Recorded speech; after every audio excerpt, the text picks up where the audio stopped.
There will now be an opportunity for silent prayer or meditation. Thank you. Please be seated.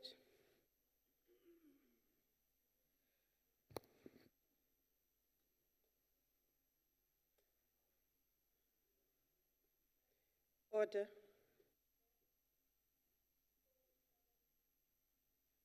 Order. Can I start my work first, please? I will recognize you. All right. Order. Members, I have been informed that the WIPARI has agreed that there will be no notices of motions or motions without notice. Before we proceed, I'd like to welcome the Deputy President to our sitting.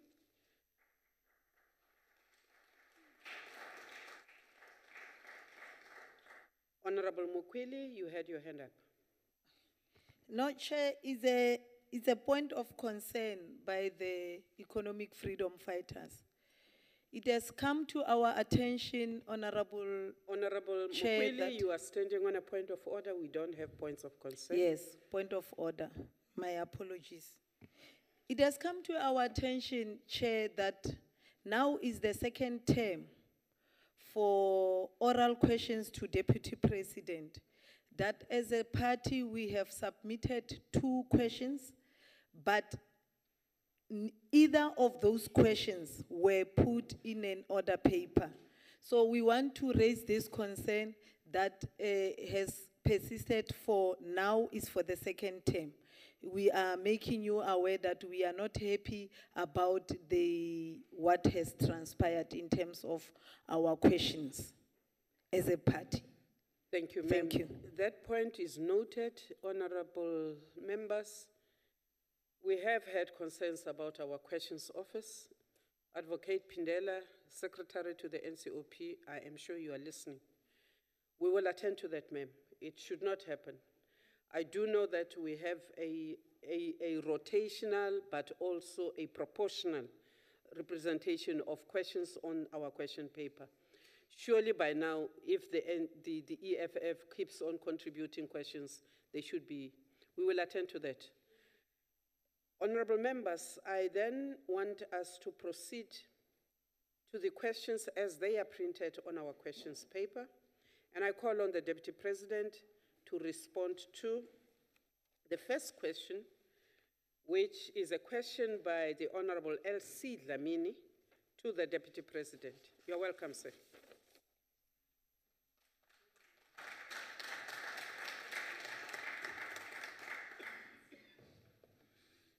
Thank you, Honorable Chairperson, for the opportunity accorded to me.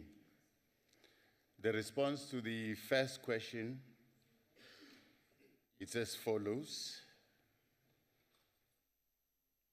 As a developmental state, our transformative agenda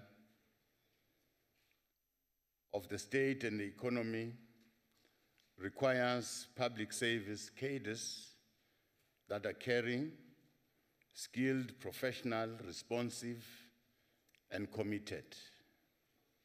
For that to be realized, we need a capable state staffed by people who have the appropriate orientation and commitment to public service. People who are willing to embrace the opportunity to transform and develop our country.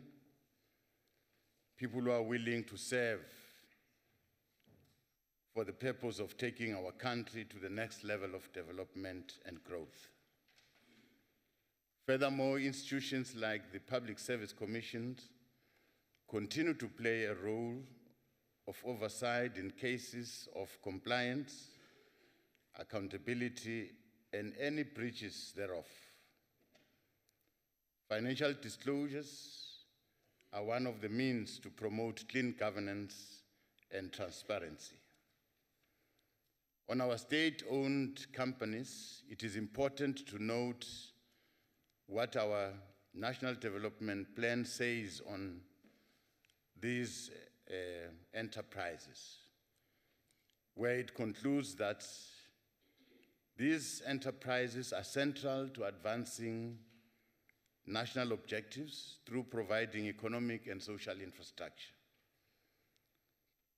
With regard to these enterprises, we must treat them as a public good that is central in driving state-driven development.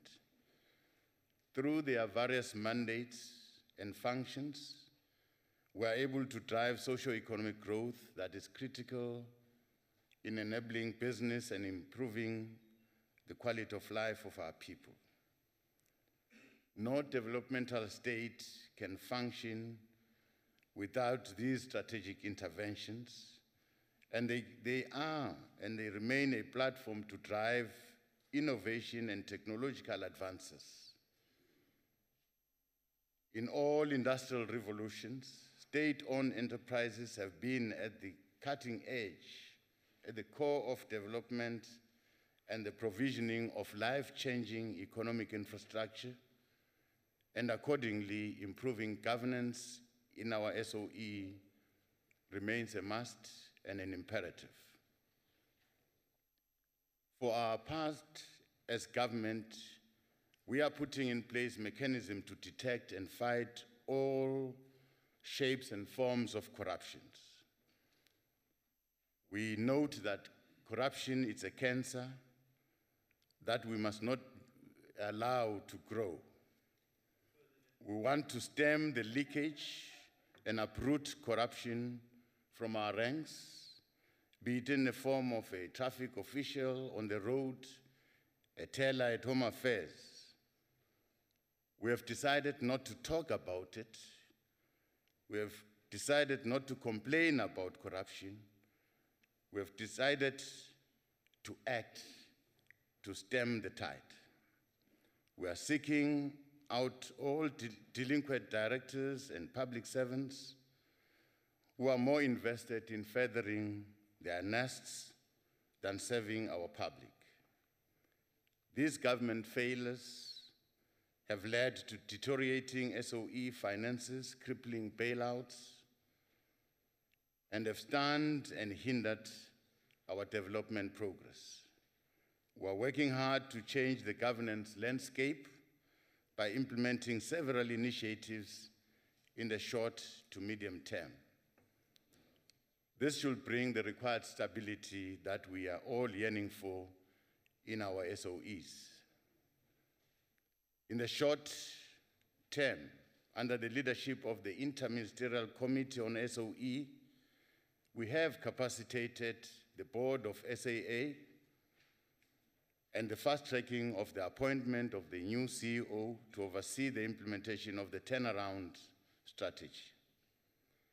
We've done the same with ESCOM, and we have set clear targets and parameters to plan better for the build program to prevent future blackouts. For a longer-term outlook, we will focus on the implementation and the recommendation of the Presidential Review Commission on SOE, the Interministerial Committee on SOE has made considerable progress, and we are quite happy with the progress so far. We have completed a government shareholder policy, which is undergoing stakeholder consultation to enable the drafting of an effective legislation. Cabinet has endorsed a private sector participation framework for infrastructure delivery, which will be led by National Treasury. We've also approved the guide on the remuneration and incentives standards for non-executive directors, executive directors, and prescribed officers of our state-owned companies. Cabinet has further developed the national guide for the appointment of persons to the boards of and chief executive officers of all state-controlled institutions, which will regulate even the appointment of CEOs. It is important that we also clarify the policy and shareholder responsibilities of separate ministries. Whilst doing so, we'll also improve policy coordination and streamlining mandates for board appointments, powers, and functions. We must do so cognizant of the need to develop an adequate human resource development strategy, also look at skills development, promotion and retention of technical expertise. Through these initiatives and others, we'll improve governance and return to the core business of making our state-owned companies work for our people. We must see our SOEs as a quasi-private good. They must create skills and economic infrastructure to enable business activity, to enable our young people to work, think, and generate new ideas to spring development. They must answer to the challenges of inequality, unemployment, and social dependency on the state. This implies that the mandate of our SOEs and their responsibilities are greater than the burden placed on the state. When the private sector corrupts individuals within our SOEs and the state, they poison the entire economy. And so we must fight corruption in our SOEs from all angles. The insidious culture of corruption must be confronted from all corruptors and corruptees. Our approach in government is to treat all forms of corruption in our SOEs as a crime. Thank you, Deputy President. Thank you very much. Deputy President, it is your maiden. And therefore, I did allow for more than 5 minutes for you to respond. Honorable Member, I am on the floor now. Deputy President, the first follow-up to your question will be taken by the person who put not the person, because this person becomes honorable in the House, the Honorable Dlamini. Honorable Dlamini, your first supplementary. Thank you very much, Honorable Chair. Angicela ngokubingelela isekela mangameli welive. Ngubongele kakhulu bhuti ukuthi ukhethwe kulesikhundla lokhethwe kuso. And ngisho ukuthi you have undivided support from us. You have answered almost all the follow-up I had. Just one thing, Chair, that with the work that is done by the Portfolio Committee, together with the Commission of Inquiry, should we expect implementation of the recommendation at the end of the work that they are doing to bring hope to the people that we lead as a country? Thank you, ma'am. Deputy President. Thank you for that follow-up question. The work that is done by the National Assembly on state capture and the commission that has been appointed, all of them, they seek to try and drill deep into the problems that affected almost all our SOEs.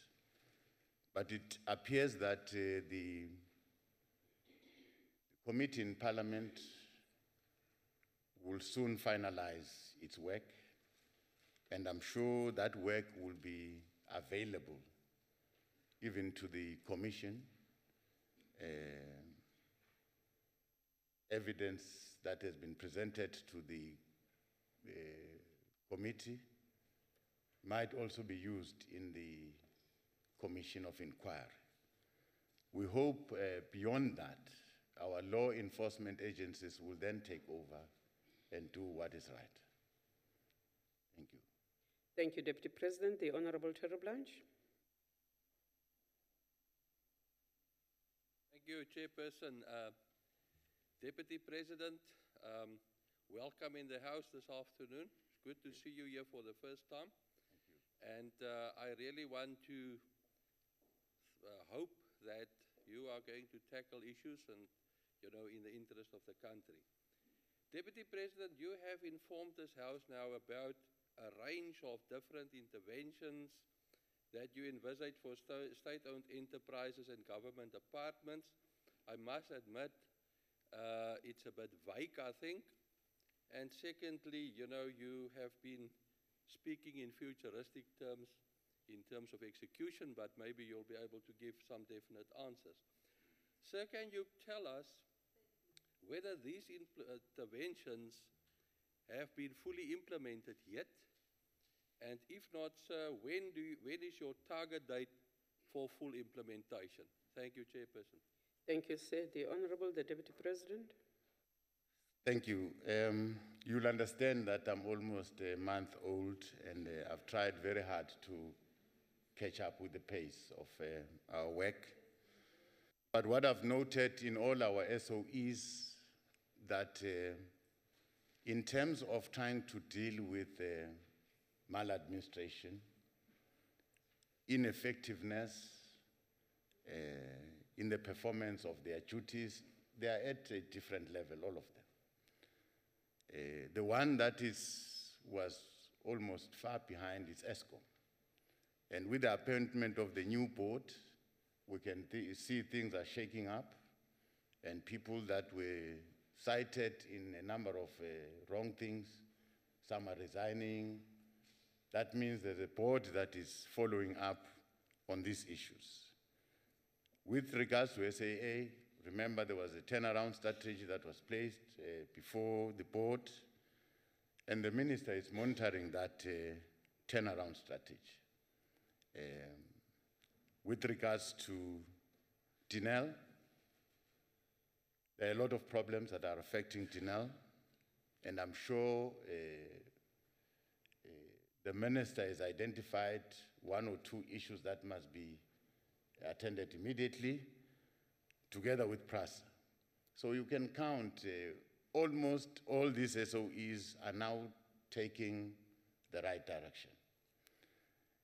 But with regards to corruption, the alleged state capture by individuals who are inside those SOEs with those that are outside the SOEs, the commission has been appointed solely to go behind that. Now, Parliament also assisted to try and pave the way, make it easy for the commission almost to trace exactly what went wrong. So I'm confident that our state-owned companies will come back on track. I'm confident. Thank you, Deputy President. The Honorable Zwane.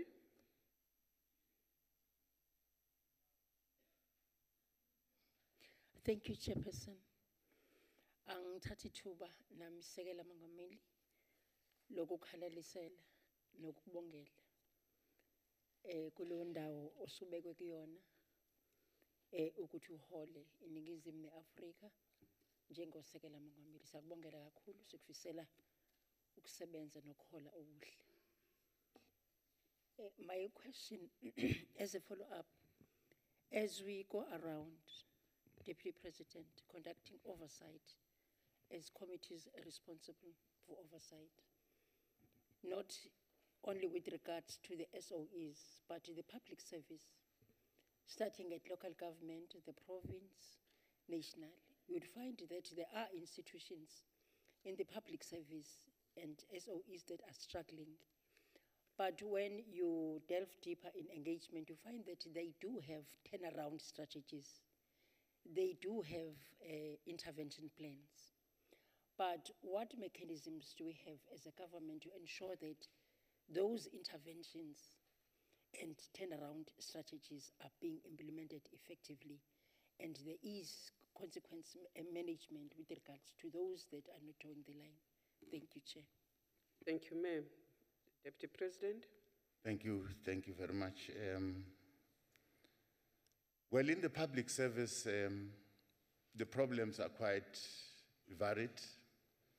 The first challenge that we face is whether our structures, our designs, are they fit for purpose.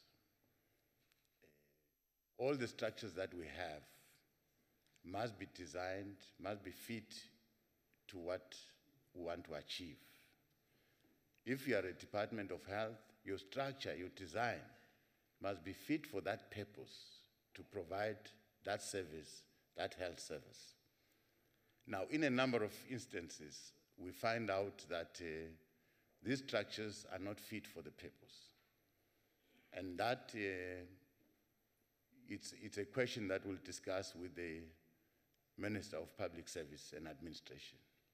Because how we design the public service, it should be with the purpose in mind to achieve certain outcomes. It's not just a structure must be designed to achieve.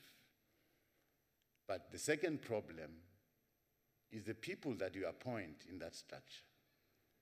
Whether are they of the caliber that you need that will serve the people.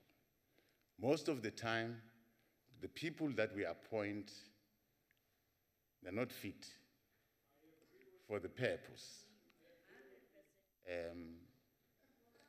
Probably at a certain point, as government, we must support these people. We must train, we must capacitate them to do their work better. And we must also be able to give them the tools of trade. If you have appointed a person and the person must do field work, that person must have a car, there must be a petrol, everything must be there. So there are a number of things that hinders our public service to perform its work in a right way. But again, we need committed and dedicated people. We can have turnarounds and turnarounds and turnarounds, and people, if are not turning around themselves, you'll have a problem. They must turn around. They must turn around.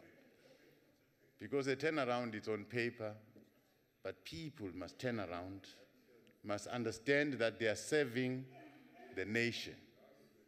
Thank you very much. Thank you, sir. The Honorable Kaula.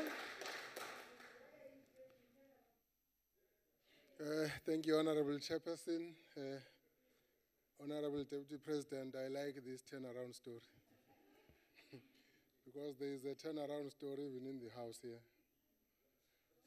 Whilst some people in these SOEs were considered not to have done any transgressions about 6-7 months ago, today in this house there is a turnaround. Some people are wrong. But Honorable Deputy President, what I would like to know is those, like you have said, who have decided to jump ship and run away, can government commit in that even wherever they may be, in the country, outside the country, they will have to account, and whatever, like the President was saying when he was Deputy President, that those who have stolen, the money will come back? Can you commit, sir, that that is going to happen? Like Lamin was saying, so that people have hope in what is happening. Thank you, Ndate Kaula, Deputy President. Thank you very much. I think we're a country that has got its own laws and we are respected amongst countries. And if anyone has done wrong on our shores,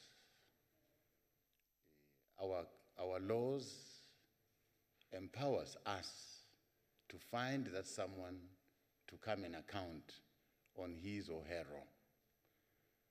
So we've got relationship with a number of countries.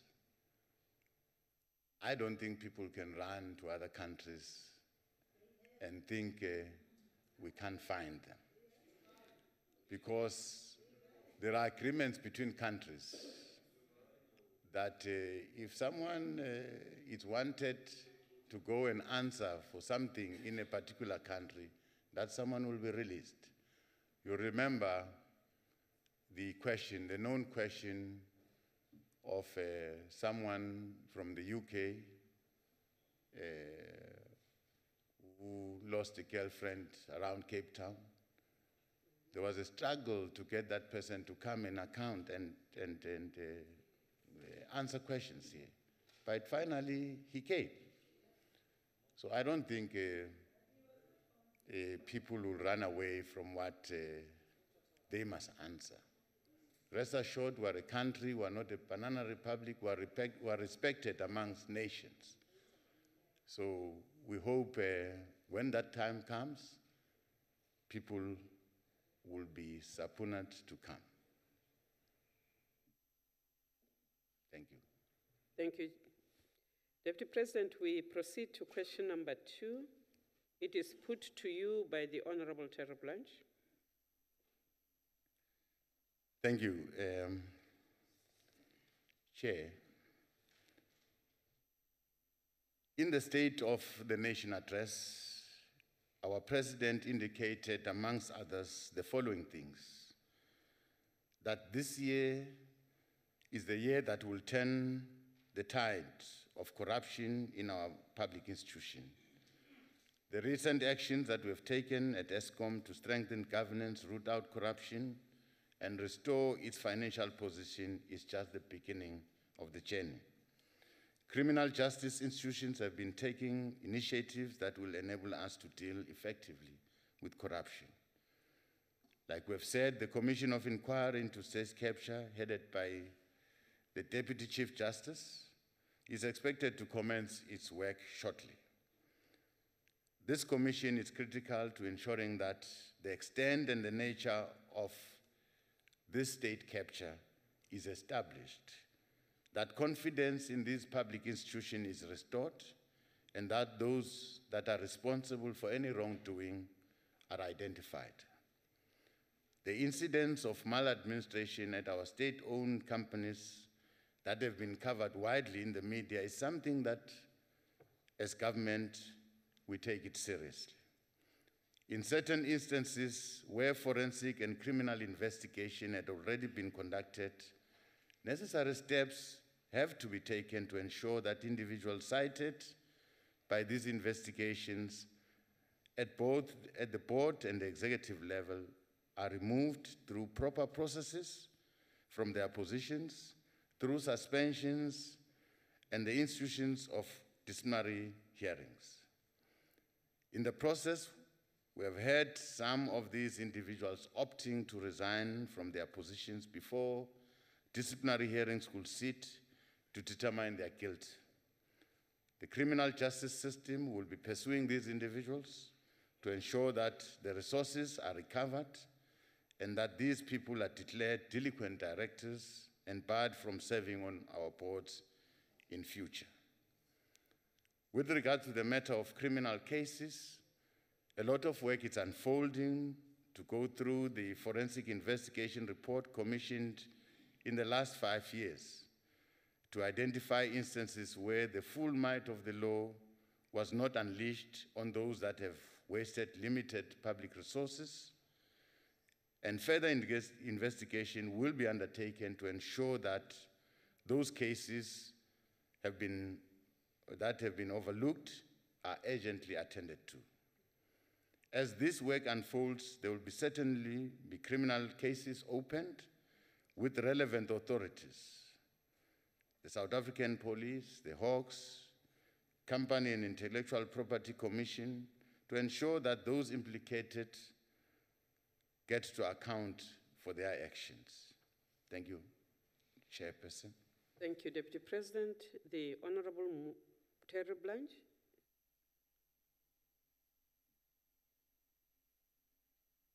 Thank you, Chairperson, Honorable Deputy State President. I think we will agree that these atrocities are regarded as quite serious in the public domain. And with all due respect, Deputy State President, you still continue with your futuristic sort of way of answering the questions. You are going to do the following. Cases are going to be opened. You have appointed a commission of inquiry. Are you telling this House, sir, that you don't have any concrete evidence to date? No cases have been opened? Sir, how do you explain the perceived inaction by the government? Are we really taking this serious, sir? And what are you going to what are you going to do, Deputy State President, to indicate to the citizens of South Africa that this is really regarded as serious and that decisive action are going to be taken? Thank you, Chairperson. Mayor Oliphant, was that a point of order? Yes, Chair, it What's was your a point point? of order. My point is the honorable member is pressurizing the deputy chair. Thank you, ma'am. Order, members, order. Order. I can assure Honorable Oliphant that the Deputy President is strong enough to handle the pressure. Deputy President, you are on the floor responding to the Honorable Terry Blanche. Thank you, Chair. She doesn't like what he's doing to pressurize me. It's not right. Well, we are taking this matter very serious. And I'm sure you are not expecting me to name one by one people that have jumped ship in those SOEs, people that have been called to hearings and all that. If you have followed, you should have followed. You should have followed. And I'm respecting all the processes that are happening there, because people must still go and answer for themselves. And I don't want us to drag that matter that is happening there and come and discuss it here. People have been called. Some people have resigned. That you know. So if you're saying there's nothing that is happening, I'm perturbed. Because there is something that is happening. And if you want to, for your own private use, you can get that information, because that information is between our security agencies and those implicated. And finally, people are going to appear in courts. They're going to respond. Now, a commission of inquiry, it's a tool that we use. That's why it's chaired by a judge. If you are found guilty there, you're guilty. If you are found guilty, that is a platform that we've set. And you hear people talking about that, and all those people are going to come before the commission so that they are afforded an opportunity to answer. I don't think we should be impatient. We are on the right track. Now that we've accepted that there is wrongdoing. No one is denying that there's some wrongdoing in these state-owned enterprises. Now that we have crossed that path, I think all of us as South Africans are now facing in the right direction. And I'm sure people will be arrested. Now, I'm always talking futuristic. I'm always talking about the future, about tomorrow. Things will happen tomorrow. Things can't happen yesterday. Things can't happen yesterday. So tomorrow you'll see change. You'll see your institutions becoming better. There should be an opportunity granted to all those new board members who have been appointed to correct the wrong. If you acknowledge that there was a wrong, it can be corrected yesterday. It can only be corrected tomorrow and futuristic. Now, I'm sure this House is going to be here for many more years to come, even beyond our presence here. So definitely, one day, I'll come again here to answer on progress that we have made. Thank you very much.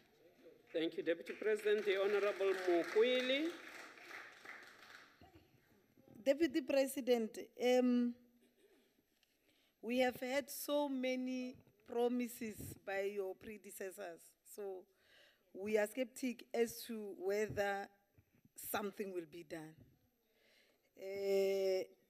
You know, the office of the presidency is always there. Deputy president is always there. Let me congratulate you for your new appointment and hope that at least, because we have another responsibility, you will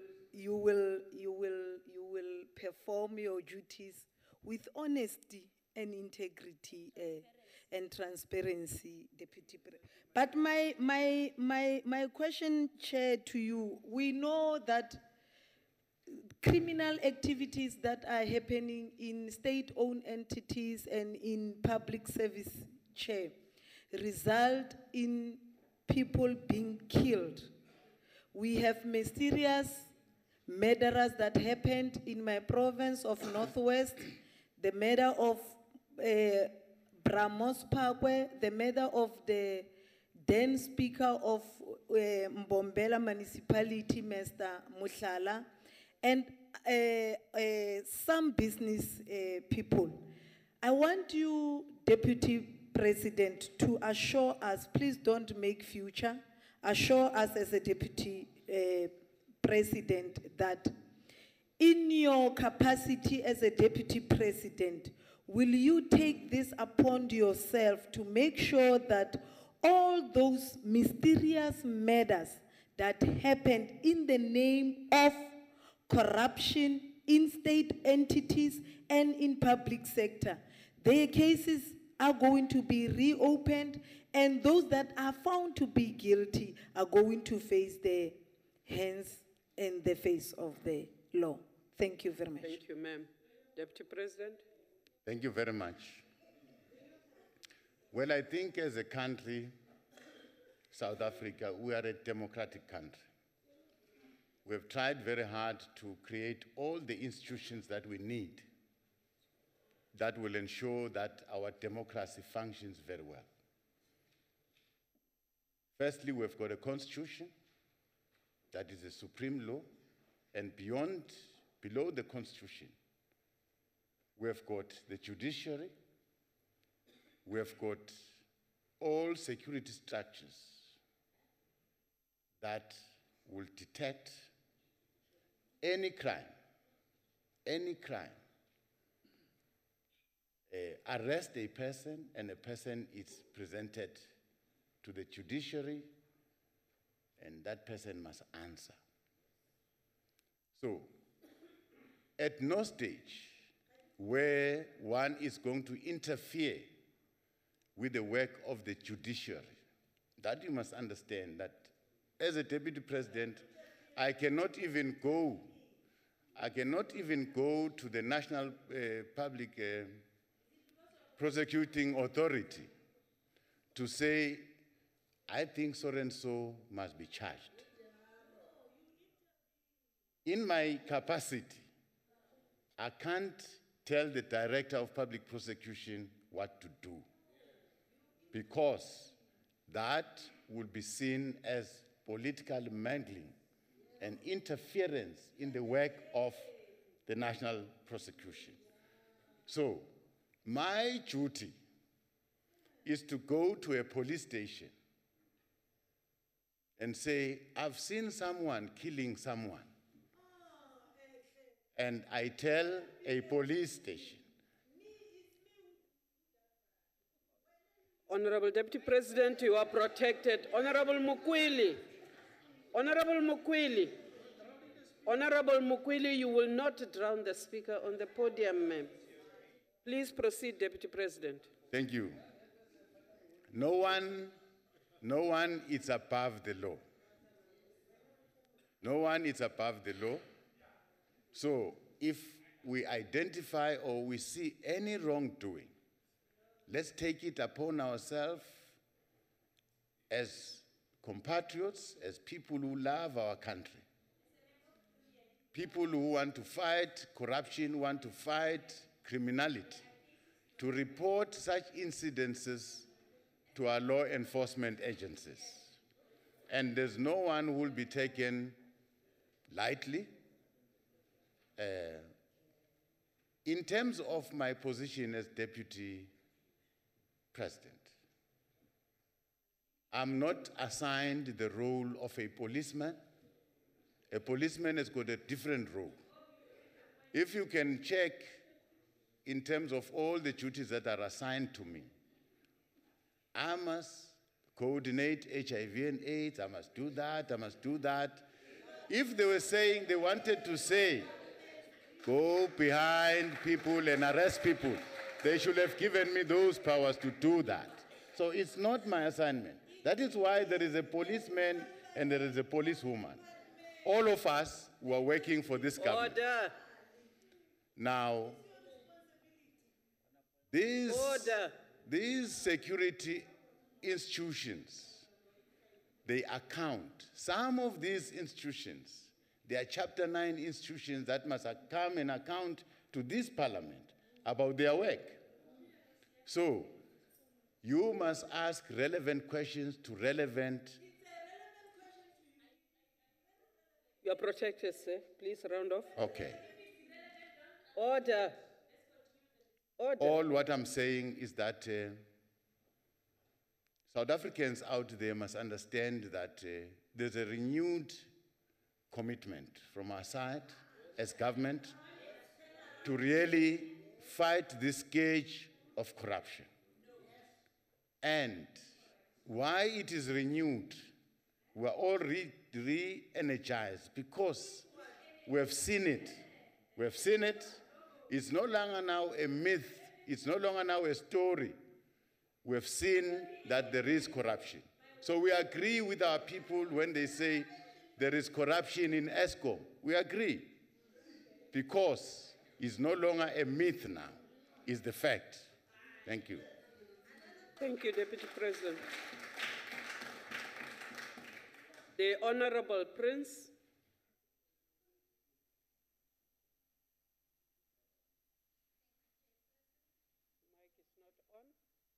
Thank you, Chairperson. Thank you, Deputy President, for the responses. My question is, how is government going to align the four processes, namely the judicial inquiry into state capture, the parliamentary inquiry, the internal government disciplinary processes, and the recovery stolen money where applicable? Thank you. Deputy President. Well, if you are working within a government department, if you have committed anything wrong, you are subjected to internal processes of that department, of that SOE, because that must establish whether you must continue working or you must be fired. That's one.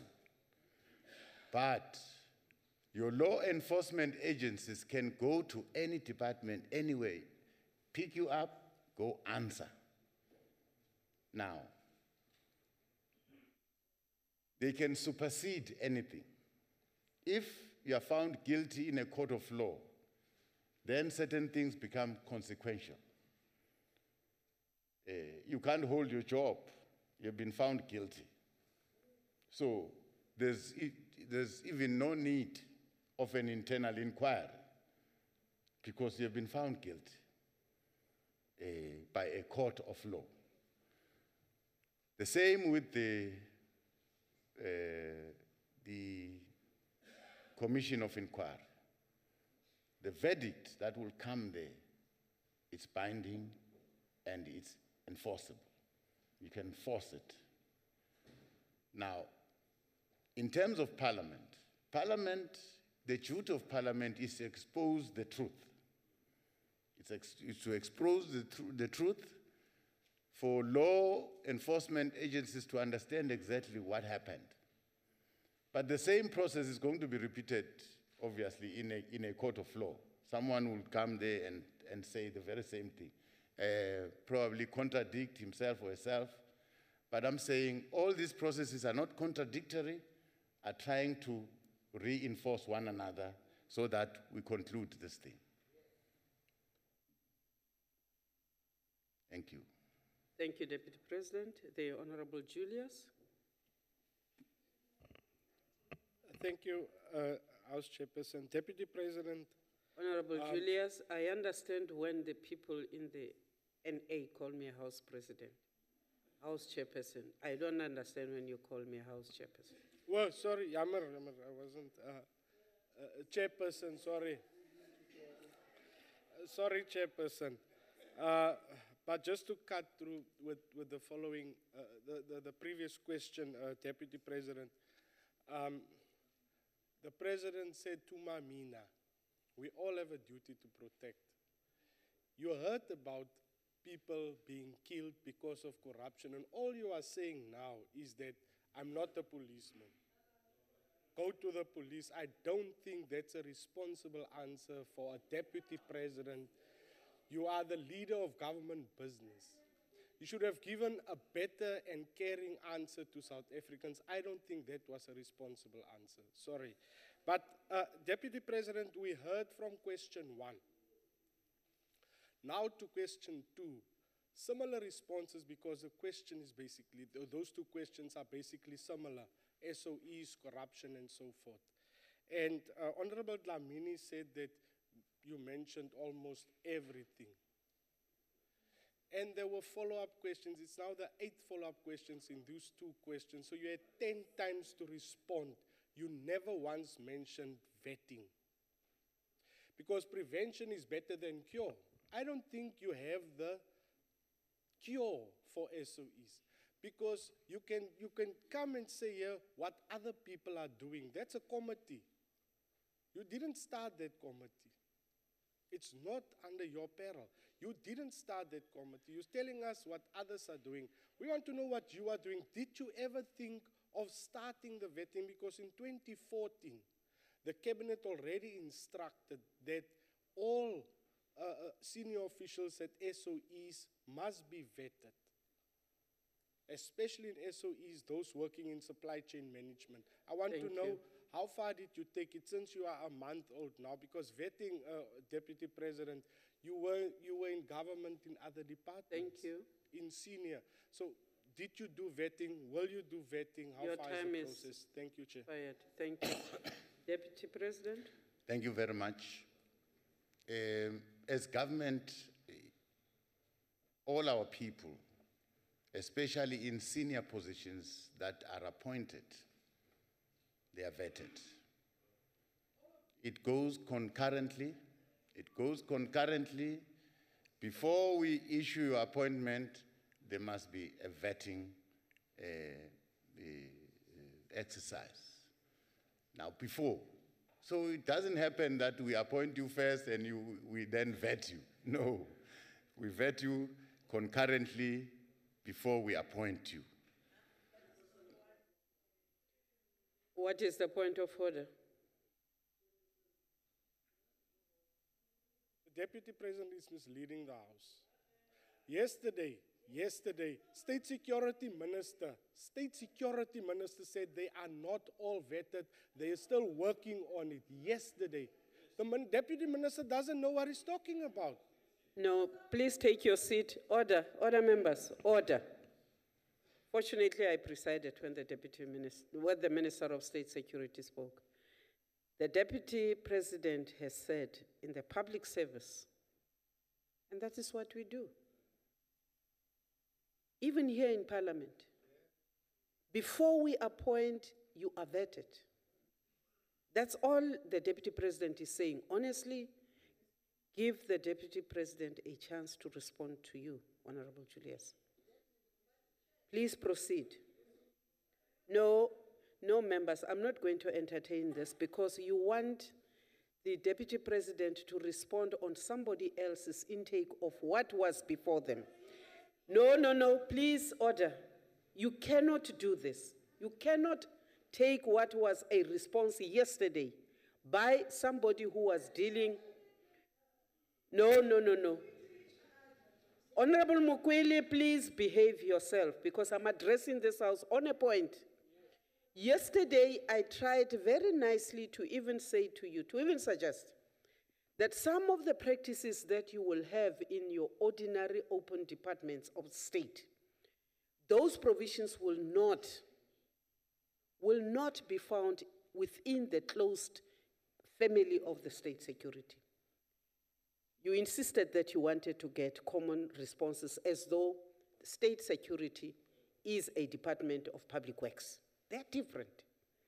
So I suggest that as we come back and we do another training session, we must then do a training session for the NCOP on matters security and conflict resolution, because then we will be able to give you an idea of how to differentiate what each does. And then we will do a workshop on governance. I'm very sorry, Deputy President, to interject, but that is to say that sometimes, even if the person is a president, give that person enough space to acclimatize, to adjust, and to give you an honest.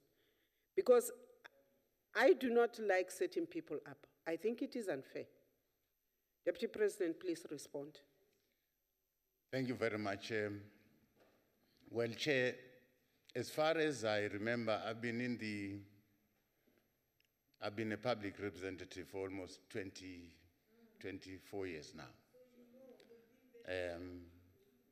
In my previous employment, when we appoint HOTs that must run departments,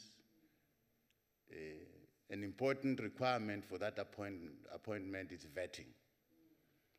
So results must come, and they will tell us that the person has got a criminal record, this person has this, and this, and this, and this, and therefore, this person is not appointable. It will say so. So I'm answering on the basis of that knowledge and how I know the public service and how we appoint people in senior positions. Thank you.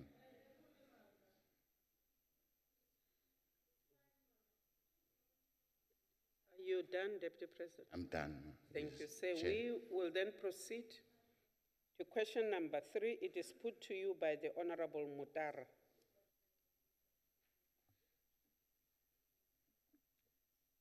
Thank you, Honorable Chairperson.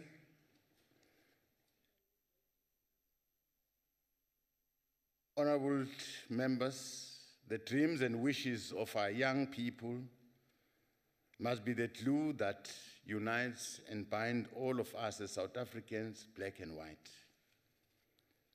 Nearly 24 years into our freedom, poverty still stands between our youth and their aspiration. It is they who suffer the burden of unemployment, lack of skills, diseases, and crime. No stone must be left unturned by members of this House to usher in a new era of hope and development for our young people. To succeed, we must use evidence and data to sharpen our policy instruments to achieve the greatest success in improving the lives and opportunities of our young people. This evidence shows that in our country, poverty, unemployment, and social exclusion has an identity. It is black, it is African, and sadly, it is also female, it is also rural, and it's also young. In July 2017, Stats SA put our population at 56.52 million. Black Africans constitute more than 80% of the total population. 5 million South Africans are coloreds, and they are the second largest population group. We further know that children and young people form the majority of South Africans. In 2016, Stats SA revealed in its social profile of our youth, 2009 to 2014, and reports that there are about 20 million young people between the ages of 15 and 34 that constitute our population. This age group constitutes more than a third, or around 36% of the entire population. They make the face of unemployment at around 70% of our unemployed population. This report by Stats SA shows that since 2012, the not in employment, not in education, not in training rate has remained around 30%. Even more alarming is that of the 3.7 million unemployed youth in 2014, only 1.6 has had work before. According to Stats SA Quarterly Labor Force Survey, for the third quarter of 2017, the unemployment rate for our young people at the age of 15 to 34 stands at 38.6%. It is also noted that 10.3 million young persons aged 15 to 24 years, about 30%, were not in employment, were not in education, were not in training. In August last year, Stats SA revealed that the poverty trends, the report revealed that poverty levels are on the rise, and today, more than half of our South Africans, they live in poverty. Stats SA observed that in general, children aged 17 years and younger, Black Africans, female, people from rural areas, those living in the Eastern Cape and Limpopo, and those with little or no education are the main victims in the ongoing struggle against poverty. The underdevelopment of the South African people, their economy, and the potential, it's structural, and it has been achieved over many centuries of national oppression and social exclusion. To free the immense potential of our people, especially the poor majority Black youth, we must address the structural factors pertaining to skills development, pertaining to education and economic inclusion. We need policy intervention and programs that will revitalize rural economies and include young people in local economic development. Honorable members, South Africa's slow and weak economic growth has had an adverse impact on job creation and youth employment. The forthcoming job summit announced by the President in the State of the Nation address, which is convened to align all efforts of every sector and every stakeholder behind the imperative of job creation, must enable all social partners to agree on concrete actions to be implemented to meet the 5% economic growth envisaged in our NDP. The Vision 2030 of the NDP was crafted through what the National Planning Commission called a youth lens. In line with this vision, to mainstream youth development, South Africa in 2015 adopted the National Youth Policy. In the policy, young South Africans are saying, we don't want a handout, we want a hand up. Our youth wants to be viewed as assets of national development. They demand that we recognize their agency, we recognize their patriotism, inherent worth, and their dignity. This policy is premised on the need for integrated, holistic, and sustainable development to free the potential of young people in their own development.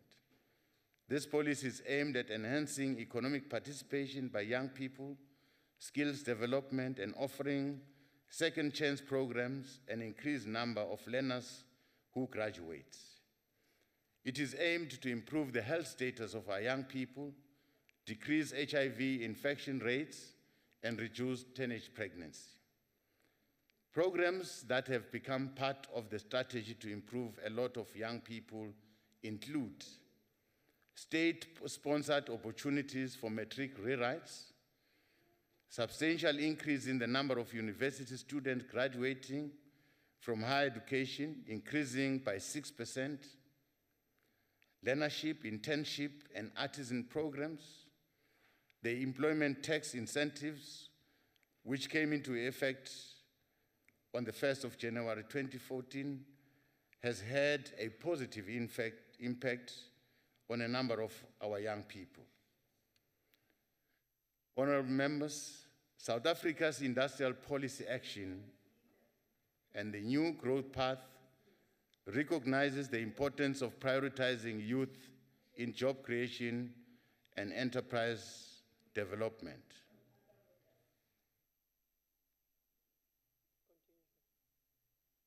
Through the War on Leaks program, we are training thousands of young people as plumbers and water agents.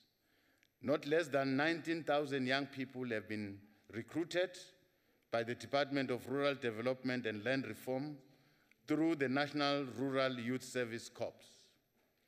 The Department of Human Settlement, in partnership with the real estate sector, has set itself a target of supporting not less than 18,000 young graduates and unemployed youth in enterprise development in real estate.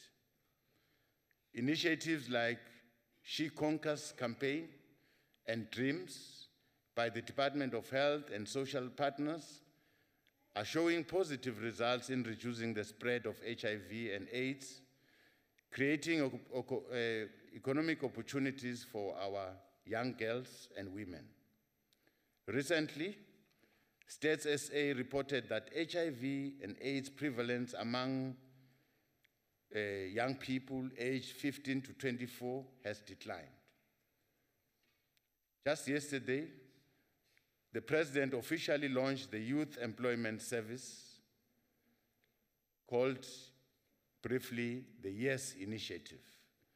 This initiative will go a long way in offering work experience opportunities to 1 million of young South Africans over the next 3 years.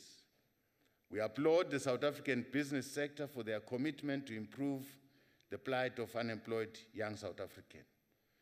We urge many more to join this initiative and ensure that our youth are skilled on the job, that they are certificated, and that they are assisted to access full and decent employment at the end of their experiential learning. The YES Initiative adds impetus to other initiatives like the National Youth Development Agency, which was established to respond to and provide support to issues of youth development through lobbying and advocacy. The NYDA has contributed a lot in supporting youth-owned enterprises through funding, supporting that stimulates youth enterprises and job creation. In the last financial year, it reported that 698 new enterprises were supported through grant funding and a further 63,407 on business development support. This led to a creation of 3,718 jobs. Thank you. Thank you, Deputy President. The Honorable Mutara.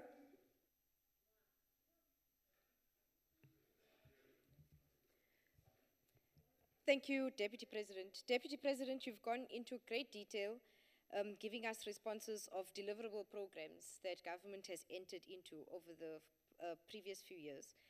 In 2013, though, the presidency through the NYDA, and you've spoken about it, signed the Youth Accord with the intention of expanding youth employment opportunities. And I want to ask specifically about youth employment opportunities, but specifically for those who are unemployed graduates.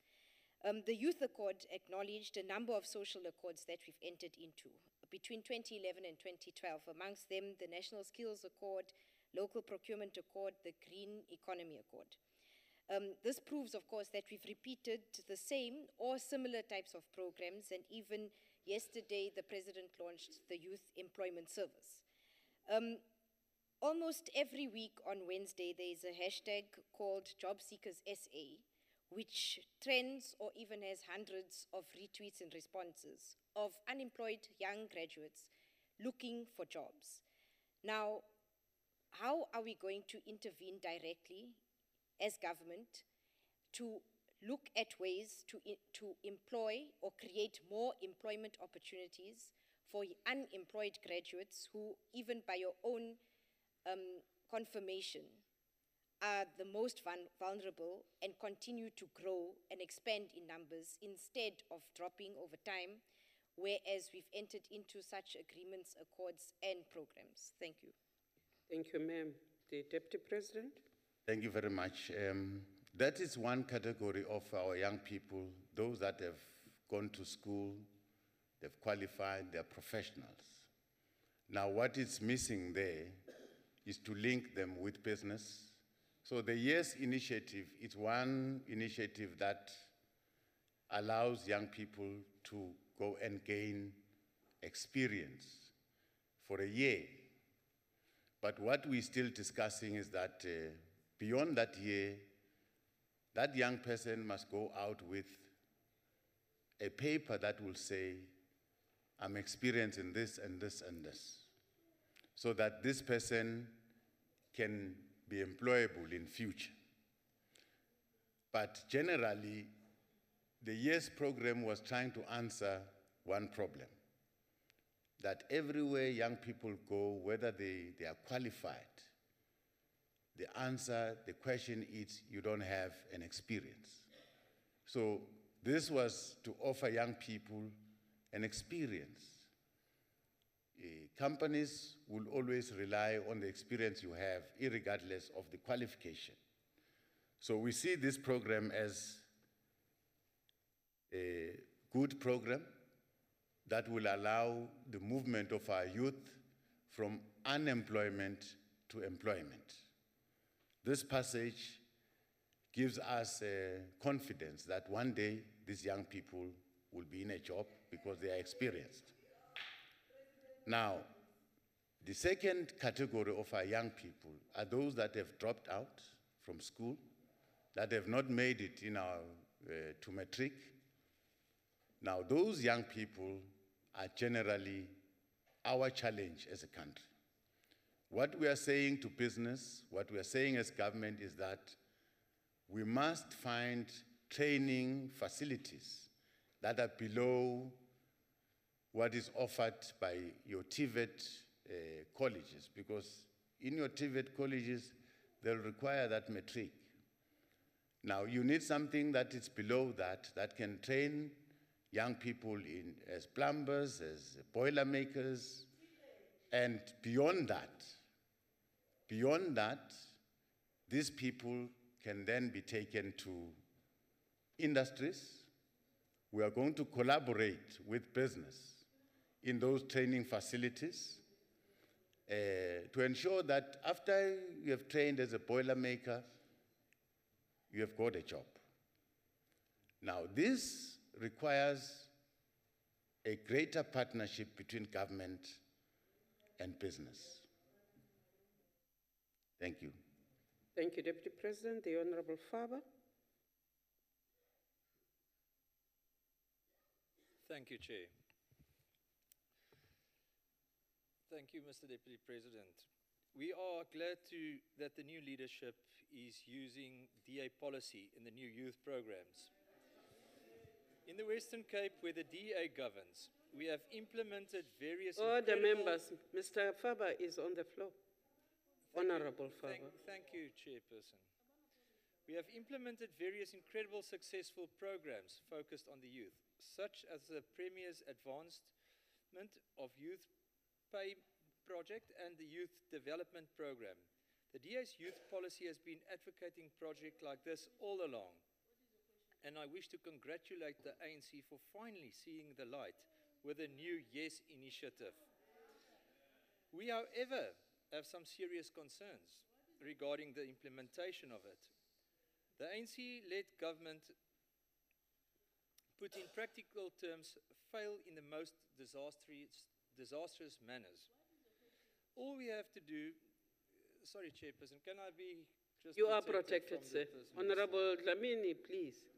Allow the honorable member to conclude. Thank you, Chairperson. All we have to do is consider the current ANC-led youth program of the NYDA. The NYDA is struggling to spend their budget, Mr. Deputy President. Programs are failing all over the country. How will these new programs be effectively managed so that you do not create another failing NYDA? Thank you, sir. Deputy President. Well, all what I can say, maybe all of us are talking from a distance. Now that I'm closer to the NYDA, I'll be talking from what I'll be experiencing there. And I'm sure I'm going to assist the NYDA rather than criticizing them, because we know what we must do. They need to be assisted, and you must know that it's led by young people, and I'm prepared to lend a hand to help them.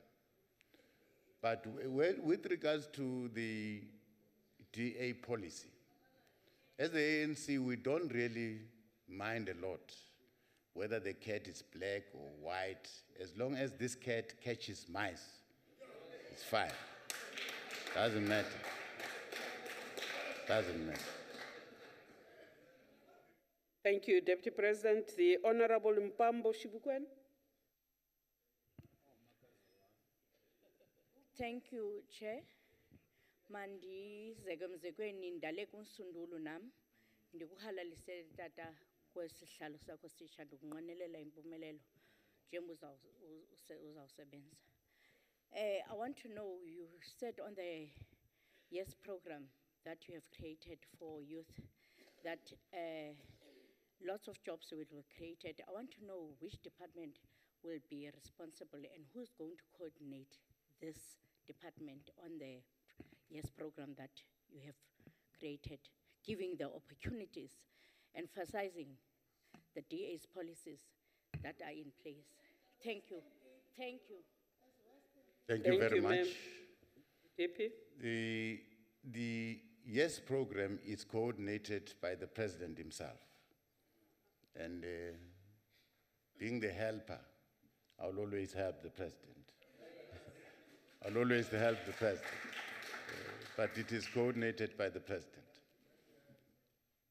Thank you, DP. The Honorable Stock. Thank you very much, Honorable Chairperson. Let me also take this opportunity to congratulate the Deputy President on your election. It seems you are as too Deputy tall for your President mic, of the isn't it? country. Out of all these deliverable programs that the Deputy President has actually highlighted in your response, from the NYDA, the intervention of government at the provincial level, and also at the national level. I'm sure DP will agree with me when I say the challenges that are facing young people, they are still there, and then they are still actually prevalent, irrespective of what type of an intervention our government is actually trying to do.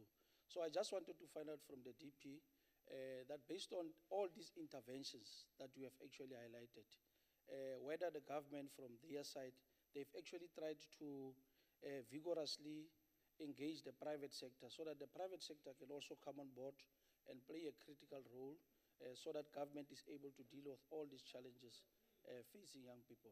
I so move. Honorable Stock, what motion are you moving? You are supposed to put a question. It's a question. I'm moving a question. I No, hope I've you heard got the the question, Deputy President. Yeah, I've heard the question. Well, since I was sworn in as Deputy President, I attended 2 meetings that were chaired by the President.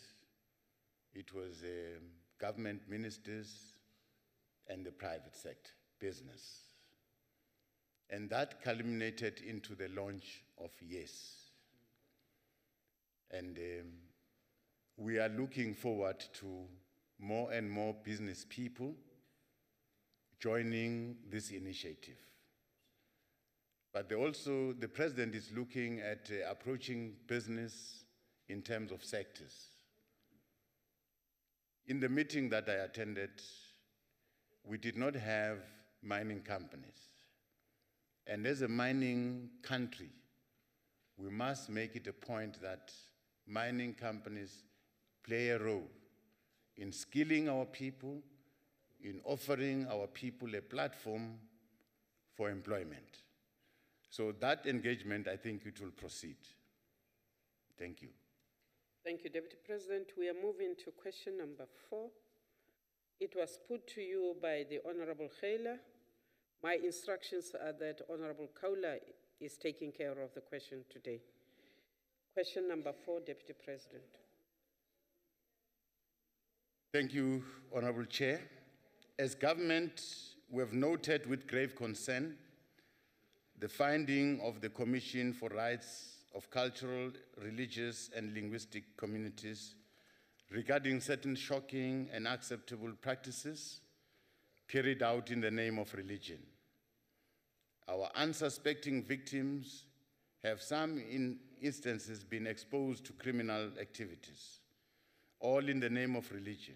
Extreme cases, acts of child abuse have also occurred. The findings of the CRL Rights Commission are now in the public domain following the release of their report and its subsequent tabling in Parliament. Parliament needs to process this report with diligence and the agency it deserves and create necessary platform for meaningful stakeholder engagement and public participation. It is important that this engagement are allowed to proceed so that together as a nation, we can find lasting solution to this problem. While we have not yet planned an audit of churches in this regard, we are very clear as government that where criminal activities have happened, we must pursue these matters, and some of these matters should be reported without delays to our justice system.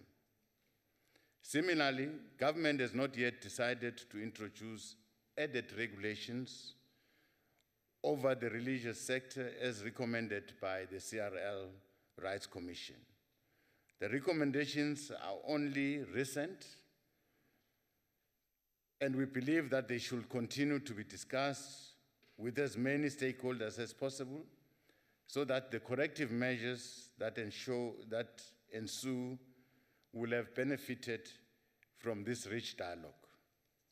In this regard, we have noted, for example, that Parliament's Portfolio Committee on Cooperative Governance and Traditional Affairs has recommended, among others, that a national consultative conference be convened to explore, among others, the possibility of introducing a charter for self-regulation as well as a code of conduct for the religious sector. Thank you, Chairperson. Thank you, sir. The Honorable Kaula. Thank you very much, Chairperson. Thank you, Honorable Deputy President. In some of the findings of the Commission, I'll just touch a few of them. The Commission says that there is a need to protect religious freedom without necessarily attempting to regulate it from the state or through the state. They also say that within the context of religious freedom, when some religious views lead to the abuse of human rights, there needs to be cause for concern. For example, this has happened in the Eastern Cape in Ngobo, where because of some so-called religious beliefs, school-going age children were denied their right to education, which was a violation of the constitution of the country and the laws of the country.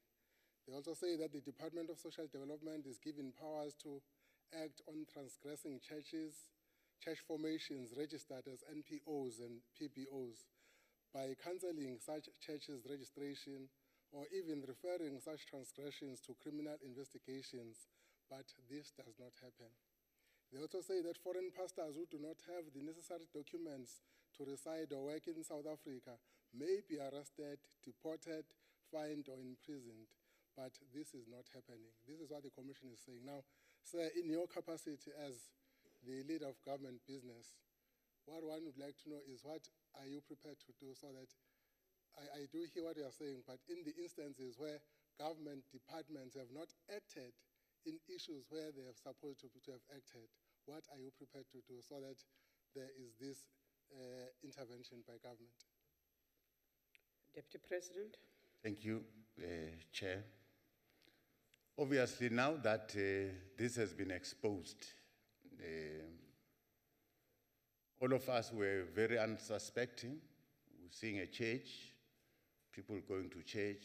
We're not suspecting that there are criminal activities happening within the church. Now that this has been exposed, people died there. You will have realized the quick response by our police. Certain people have been arrested. But of course, when it comes to regulating religion, that becomes a problem. And all of us, I think we should discuss, because there are certain criminal activities that people hide them behind religion. But now, when you come close to regulating religion, you will now be tampering on a very, very fluid ground.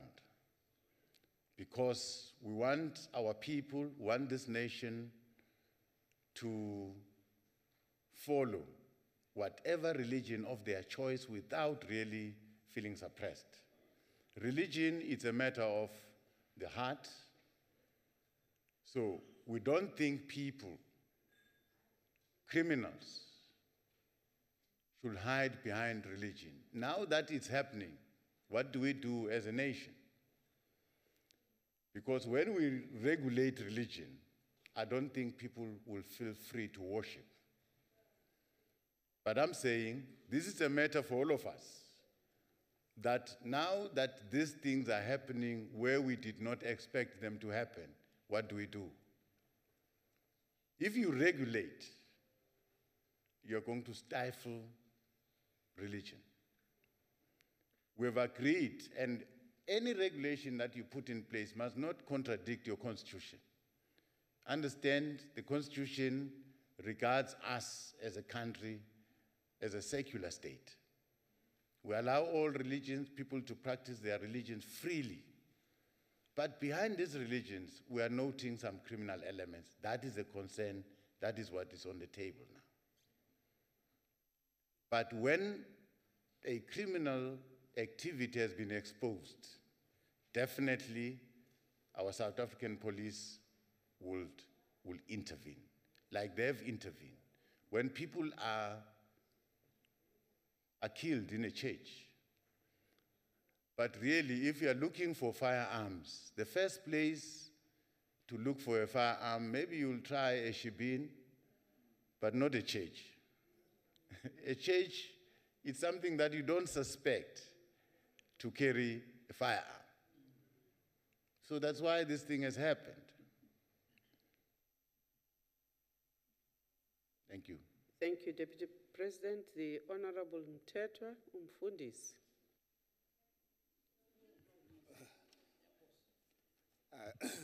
Angibingelele sekela mengameli. Wena wakhuluma ngeunit yenzeka.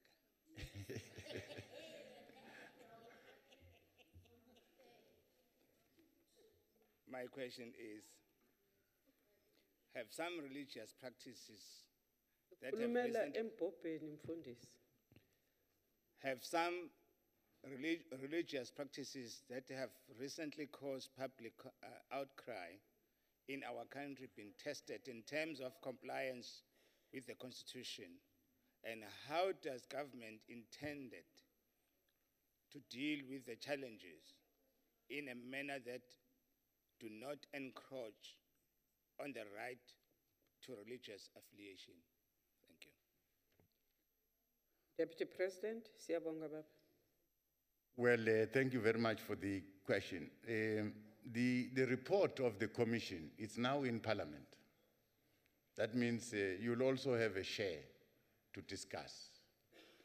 And if you say government, we are a government, all of us. We must find a solution because this thing is happening where we did not expect. Now, we wanted to treat churches with the respect it deserves.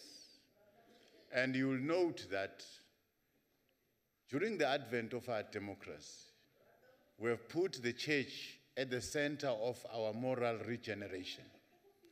That means we regard the church to be of high moral standing. All good moral values are associated with the church. But surprisingly, we're seeing new priests saying, no, if we must heal you, you must drink paraffin, you must drink that. We say no. Something is not right. Now, the latest incident, it was shocking to the whole country. It was shocking where small children are denied the opportunity to go to school, are kept there. It's like an indoctrination. Now, I'm sure we'll have an opportunity here to discuss that and say, as South Africans, what do we do with this situation? Now, that commission, remember, it does not report to government. It reports to Parliament. So the report is before you. In fact, I should be asking you that question. I should be asking you that question. Thank you. Thank you, Chair. Deputy President. The Honorable Klimbi.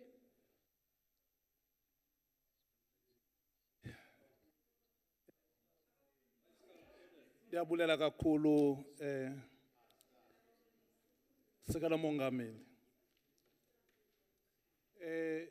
Siyavuya xa kucaca into okokuba ugovernment uyiseliliso into yenkonzo okanye icawe.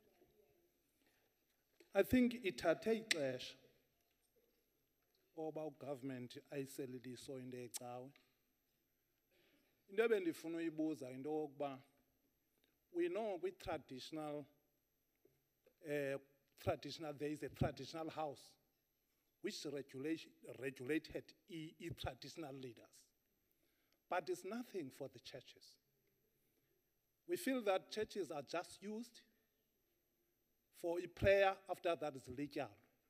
Funa uqonda ukuthi ugovernment ingaba akanayo na enye indlela awunokwenza into yoba icawe zirecognizwe like traditional leaders. There will be a house of religious leaders recognized now within the government, whereby apho icawe zinako ukuncedisa okanye zibe nento ezisuggestayo to government. Zingayekwa ziloose ngolu hlobo, zingaregulate. Because I believe that almost even traditional leaders are members of the religious, as much as the religious are members of the traditional. So I want to tell you, government, because in other countries, there is a ministry of religious leaders. But here in South Africa, there's nothing. Is there any way, Deputy Chairperson, that we can regulate, that you accept the religious leaders to participate within the government like traditional leaders? Thank you. Deputy President. Thank you very much. I can see that you are now thinking aloud. You are now thinking of possible solutions to the problem. And you are doing the right thing, because remember, the report is coming before you to say, what do you do? We are afraid really of trying to regulate, pass a legislation that will seek to regulate the functioning of a church. But he is coming with a view to say, why don't you create probably an association or a council of churches there that will monitor the affairs of churches? Well, he's thinking aloud. I'm also going to think about this. But I'm sure at the right time we'll find we'll find a solution. As a nation, we did not anticipate that along the way we'll meet such challenges. But we are going to pursue that matter. As a member of parliament myself too, I'm going to participate in that debate, and I'm sure we'll finally advise the country on what best to follow. But we request our religious leaders to stand up and condemn these acts, because this seeks to undermine the church and what the church stands for. So if people are using the name of the church wrongly, those who are in church must stand up and defend the church. It's important. Ngiyabacela ke abafundisi ukuthi abasukume bayikhulume le ndaba. Yebo, nikhulume ukuthi i-wrong lento le, not in the name of the church, not in the name of religion. Thank you, Chair. Thank you, sir. The Honorable Magwebu.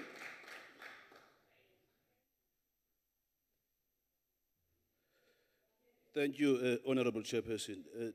Deputy President, recently the 5 police officials that were gunned down, killed in Engcobo, it has been reported by the community there that they have raised these matters with the police. It's been on national television. I'm sure it's common cause to me and you and everyone here now. Be that as it may, my question is, in fact, your response earlier was that, and I want to quote you, I quote, "We were not suspecting that there were criminal activities taking place in those churches," close quote. That was your response earlier. Now, if you are saying that statement, then it means our intelligence gathering structures have failed us. They are dysfunctional. Because part of their mandate is to ensure that they gather intelligence to ensure that crime that is imminent is aborted and does not take place.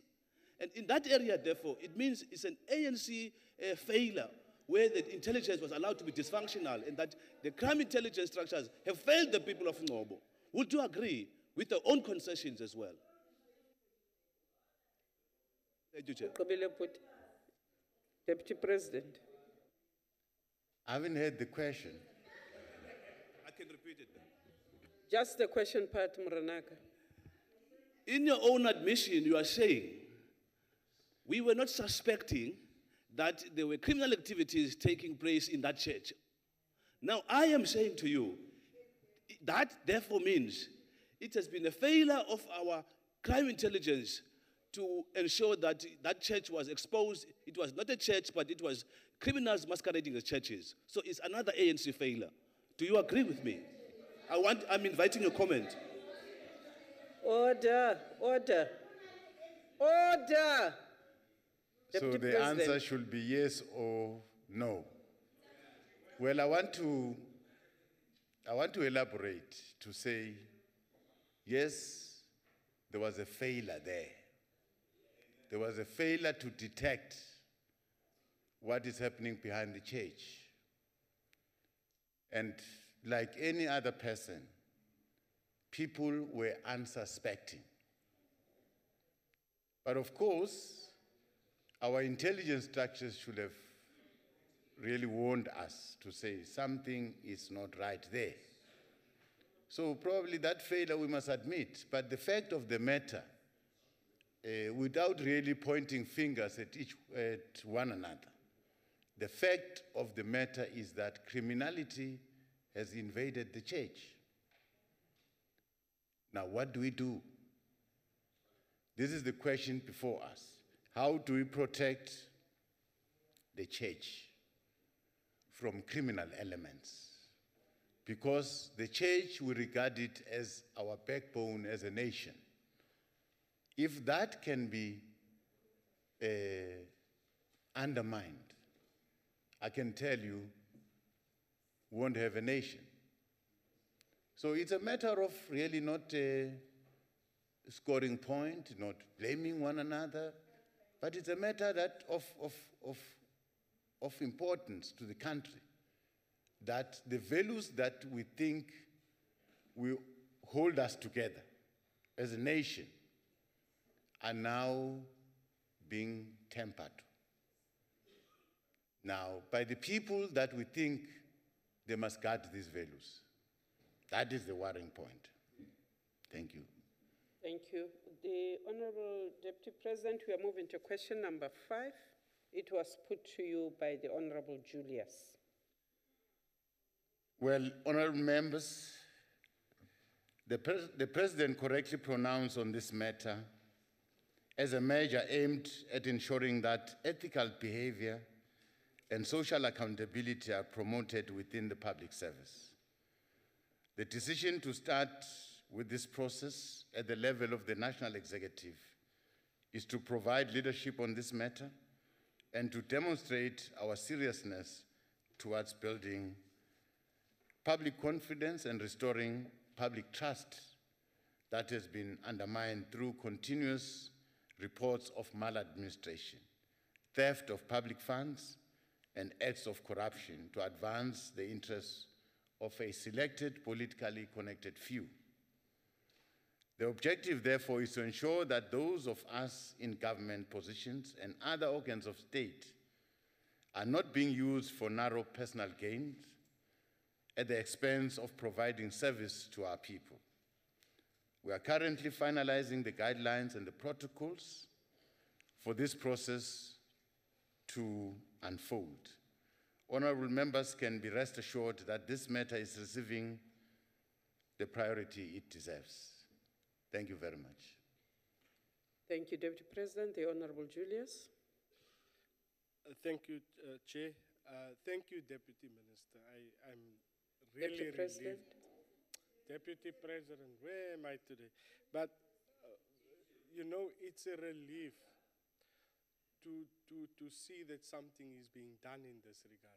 But I want to know when, because Deputy President, normally we hear we are in the finishing phases. We are currently there. We are currently there.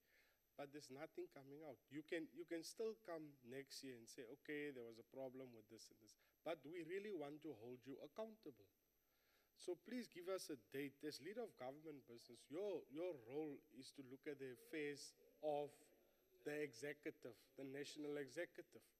And the president actually gave you that role in SONA. So it's your role. You have to tell us when. Please. Thank you, Chair. Thank you, Chair. Yes, sir. Well, you would imagine that before coming here, I would have spoken to the President myself about this question because he raised the matter in both houses. Even when he opened the Parliament, he raised the matter. Now, the answer that I got from the President is the answer that I'm giving you, that he has set a process in motion using the office of the DG to put a team that will work. This thing must be introduced in government. Of course, it will first touch all the national executive, cabinet. Now, it will come down to probably to all of us. The President will come back and announce that this day and that day we are starting, because he has set the process in motion. I can't steal the thunder from the President. I'm not going to steal the thunder. I'm not going to steal the thunder. Thank you very much. Thank you, sir. The Honorable Mhlanga. Thank you, Chair. Mhlambe kuyakuba kuhle ukuthi sivume sibonge futhi Mshengu ama answers osipha wona. They are really spot on. But Honorable Chair, let me go direct to my follow-up question. To what extent has the government considered the due process, including the regulatory framework regarding the lifestyle audit as part of the anti-corruption measures, so that it is not founded wanting in terms of the constitutional compliance? Thank you. Deputy President. Thank you. Well, you will understand that this announcement that has been made by the President is it's not stemming from grandstanding, maybe wanting to make people happy. It's stemming out of a problem that we've come to a point where we think a lifestyle audit must be done for all people in public office because there's a growing tendency or practice of corruption, which now makes society not to believe in leadership. So it is important as a country to really to deal with that perception so that people that are elected must always carry with them the confidence of the people. So it's not just an exercise to please whoever. It's an exercise that is needed by a country like ourselves, as South Africa, within the continent of Africa, so that good governance must at all times be projected and be upheld. So those who are in leadership position at all given time must try and lead by example. Thank you, Deputy President. The Honorable Ngwenya.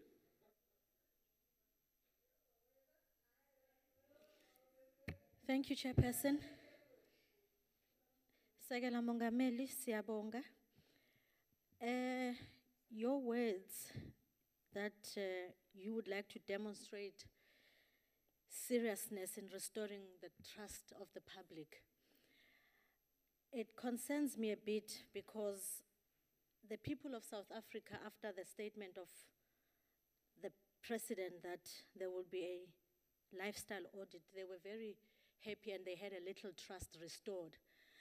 But just yesterday, an announcement was made that the Free State Provincial Government is planning to spend 20 million rand for a farewell celebration for Isma Khashule, leaving his position as Premier. Now, Deputy President, in ensuring that the state agencies, they spend the public money in a responsible and transparent manner, do you encourage such extravagant use of public money? And if not, what are you going to do to reprimand Isma Khashule and the Free State Provincial Government for this act? And do you think that this will end the trust of the people of South Africa?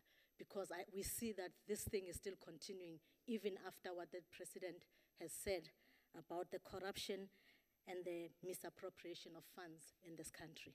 Thank you, Chair. Thank you. Deputy President. Thank you. You're very correct to raise a concern about this matter of a farewell party where money is going to be spent. Well, we don't have money. We've got a lot of problems. So as leaders, we must use the very little resources that we have correctly. So probably we'll understand from the leadership of Free State, now that you have raised this matter, we'll inquire what is the rush about a party. Well, you can still do without a party. Well, I'm here, I didn't have a party at home, but I'm still surviving because we don't have money. Probably what we can do is to persuade them, in the interest of the public and in the interest of all the challenges that we're facing as a country, to use money sparingly and correctly. Thank you. Thank you. The Honorable Faber.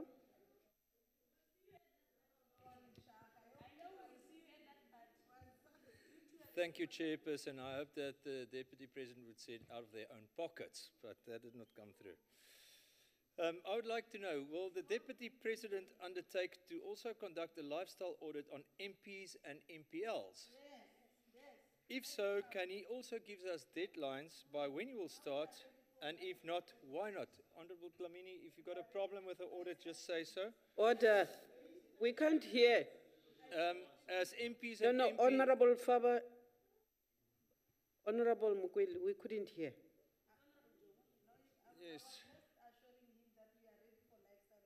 Yes, but we still want to hear. Please proceed, Honorable Faber. Honorable Mukweli. We ask this from you, Deputy President. As MPs and MPLs are public reps and we are paid by public purse. Thank you. Thank you very much. I'm responding to this question on the basis of the pronouncement made by the President. That all members of the National Executive will have to undergo lifestyle audit. I'm not confused in my mind. There is only one president here. I'm deputy. So, with regards to rolling this down to members of parliament, that will be the prerogative of the head of state. I am not. I'll always act on the pronouncement that he has made, but I won't seek to make pronouncement myself that will shock him sitting where he is. I won't do that. I won't. I won't. I'm done, Chair. Thank you. Deputy President, we are going to your last question of the day. That question was put to you by the Honorable Ntebe.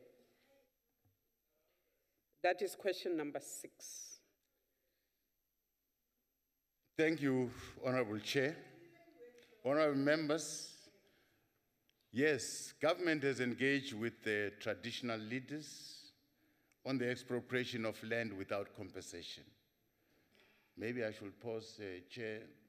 I see some hands. I don't know what's the practice.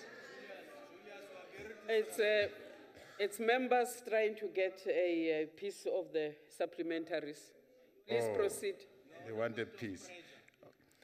On the 13th of July 2017, the Minister of Public Works engaged with all the traditional leaders on the expropriation bill here in Cape Town. At the meeting, they strongly submitted that the expropriation of land must exclude communal land and that the state must decongest communal land by availing land through expropriation to expand traditional communities as the current communal land is congested. Further to this, when the 54th National Conference of the ANC resolved to implement the expropriation of land without compensation, the ANC leadership met with various traditional leaders around the country to share the outcomes of the conference and its implication for the work of government and those that matters that impact on the current structure and systems of traditional leaders. On the 27th of February 2018, the National Assembly voted in favor of a motion to accelerate equitable land redistribution through expropriation of land without compensation. During his reply to the debate on the opening of the National House of Traditional Leaders on the 1st of March 2018, the President made it clear that government will shortly initiate a dialogue with all key stakeholders on the modalities through which the commitment can be effected meaningfully. Since the process of expropriation of land without compensation is now underway, as government will further engage various stakeholders in society, including traditional leadership. We view traditional leaders as a critical stakeholder that should be engaged at all times.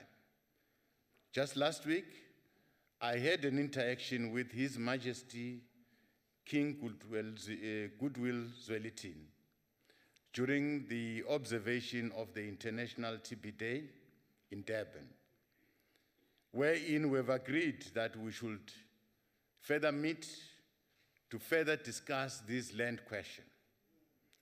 He sounded very concerned, and I've committed myself that I'll have a meeting, I'll come to his place so that we discuss this.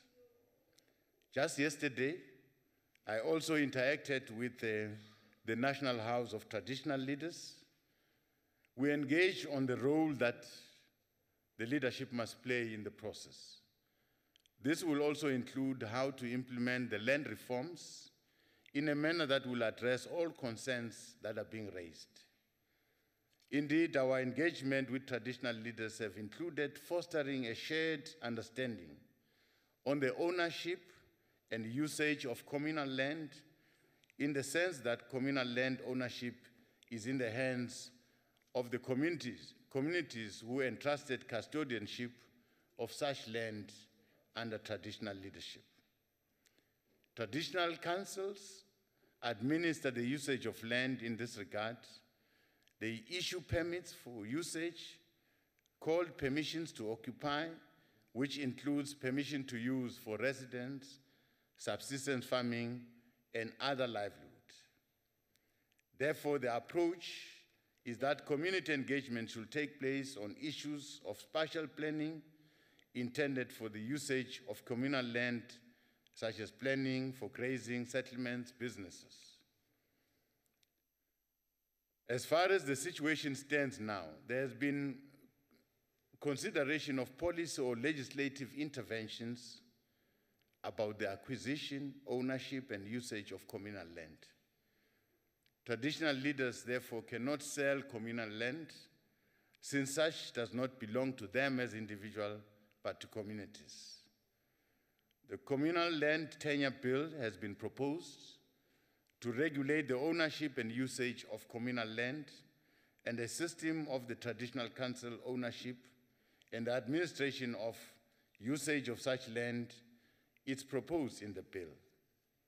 As a matter of principle, traditional councils should consult communities on all matters concerning the administration of communal land for the benefit of the same communities, and as per traditional communities, and spatial plans that are put forward to community to accept or reject.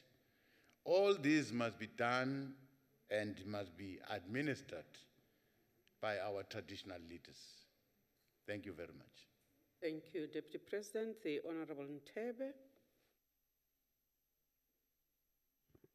Thank you, Deputy President. You were quite eloquent and explicit about engagements that are ensuing already between the government and the traditional leadership.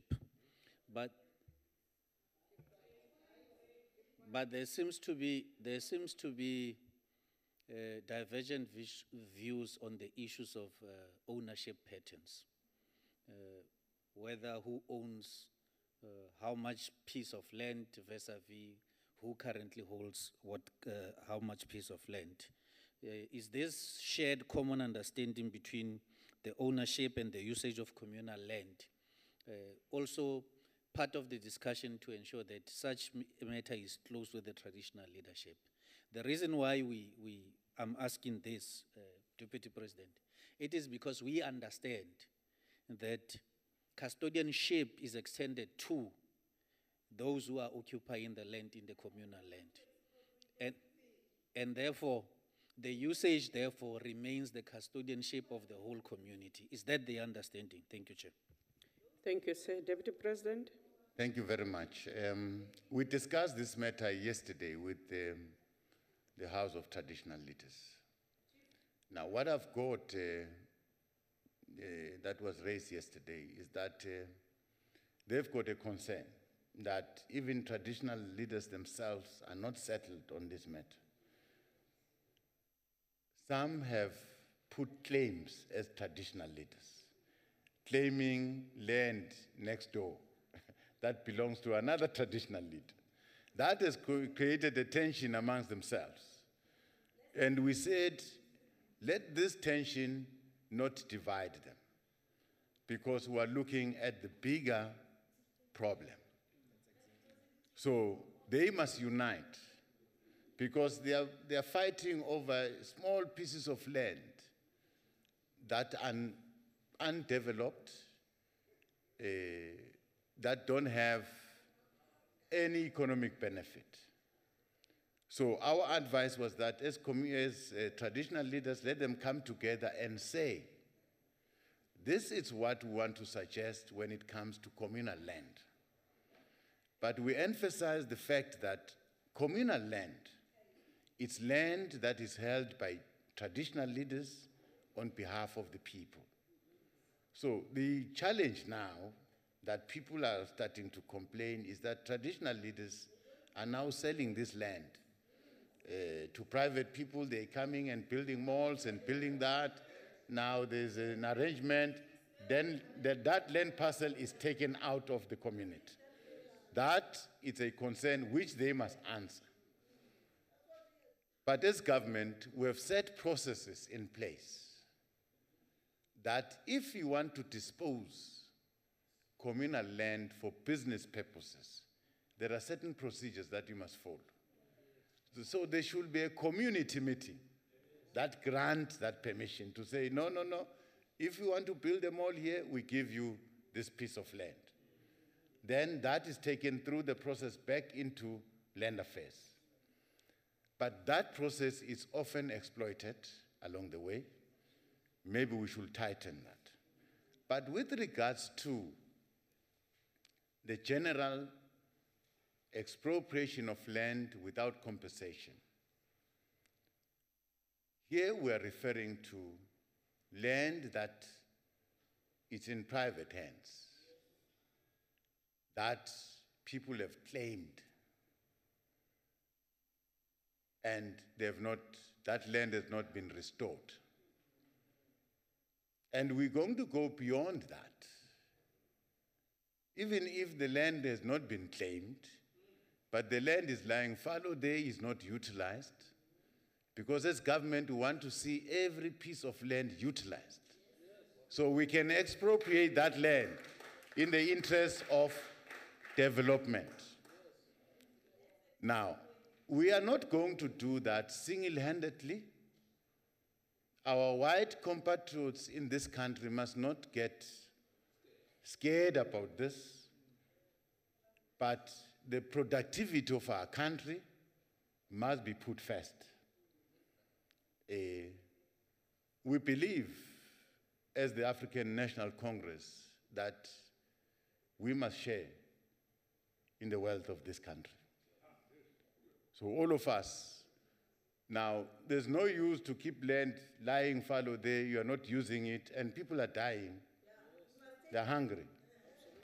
Why don't you voluntarily give this land to the people to farm? Now, we are going to engage. I'm happy that business, the farming community, the private sector is ready to engage. We are not going to be reckless about this process. We understand it's at the cornerstone, it's at the center of our nation. So we can't break down this nation that has traveled so long. But it's important that we can no longer afford to postpone this question. This question must be answered here and now so that we guarantee the success of our country going forward. Thank you. Thank you. The Honorable Julius. Thank you, Chairperson. Deputy President, I'm following up on land being sold to the private sector without benefiting the communities. Now, you are implicated, or were implicated, in a similar case where land was sold fraudulently under the Ndwandwa Community Trust. Enormous amounts of money were stolen from government. You were the MEC of Agriculture at that time, and allegedly very much involved in the case that robbed Badplaas rural area community. Rural land money. These people still remained landless and poor because of your alleged corrupt involvement. Now, this case was withdrawn by the NPA, Honorable Deputy President. Julius. And based on... Honorable Julius, that comes out of the response? Yes. The Does it? original question and the response, the minister responded to land that must be returned to the people. He elaborated almost 3 minutes on the importance of getting back the land to the people. While I'm talking here... While you are talking here about an allegation which you must then substantively put... No, sir. Chairperson, they took land from the people. I'm saying these people remain landless because of that act. The Deputy President earlier, Chairperson, said that, you know what, we didn't know. Now we know there's corruption. He didn't know. So I want to know whether he will also do this. He said it's wrong for traditional leaders to sell communal land to the private sector, and yet he's allegedly involved in that. I want to know from the Deputy President, will he also open up the case or come out in the open to restore faith of government in the public? That's all I want to know, Chairperson. That is your question. Thank you. Deputy President. Thank you very much. You are referring to a case that was put before NPA, and that case was withdrawn, and you want me to come forward and clean myself. No, it's not. It's the other way. It's the other way. Deputy President, please take your seat. Is that a point of order, ma'am? Yes, Chairperson. I would like to know, may I ask a question of clarity to the Deputy President on his statement that he just made? No, ma'am. Unless it is a point of order or a point of procedure or privilege on what he has just said. Let him finish, and then if you have a point of order, we can entertain it on a full response. Please proceed, Deputy President. Well, you are referring to a matter when I was still MEC for Agriculture. And I'm now Deputy President. I'm still in the employ of government. I'm still accountable like I was accountable yesterday. Therefore, anyone who has got anything, alleges anything about me, let that someone approach. You have got the right to go again and open that case. But for me, I think I've done my work, and I'm not afraid, I'm not shy about what I've done, because I've protected the interests of our people, and I will still continue to do that. Those people who are distorting facts, in fact, these are the people who are refusing to give people their land. Go and dig deeper. You'll find out. You'll find out. Thank you very much. Thank you, Deputy President. Honorable Dr. Matime. Chairperson, thank you so much for this opportunity. Order. Ke leboga sebaka se- Order. Allow the member on the speaker on the floor to speak. ke leboga sebaka se modulasetulo, ke lebogiše le motlatšamopresidente wa Repabliki ya Afrika ya Borwa. Re rile go na le unintended consequences moetapele.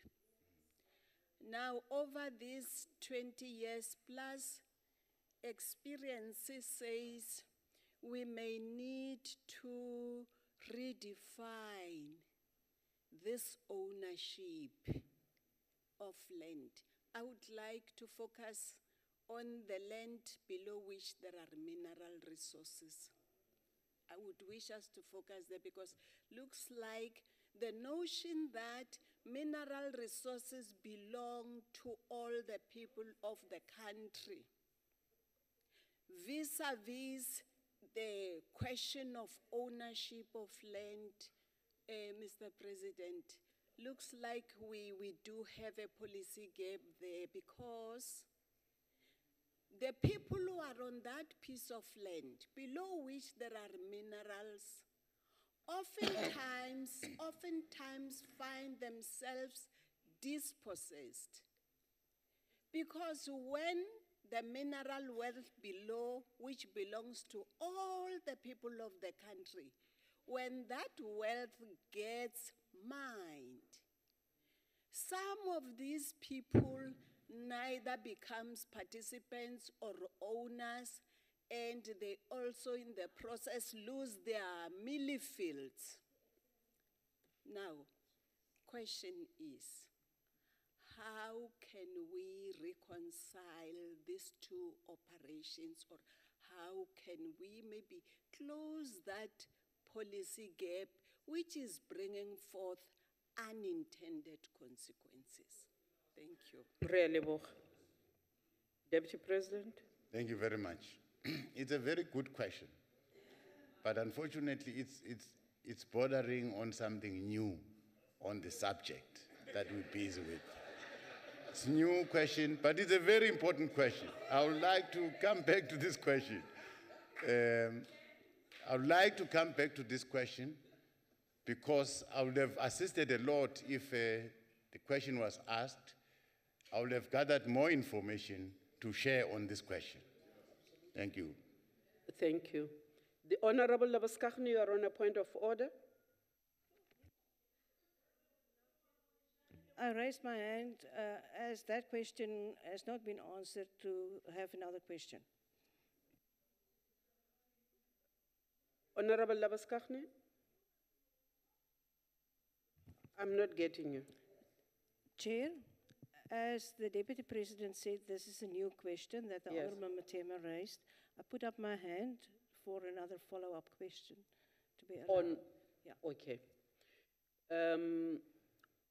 Your point of order?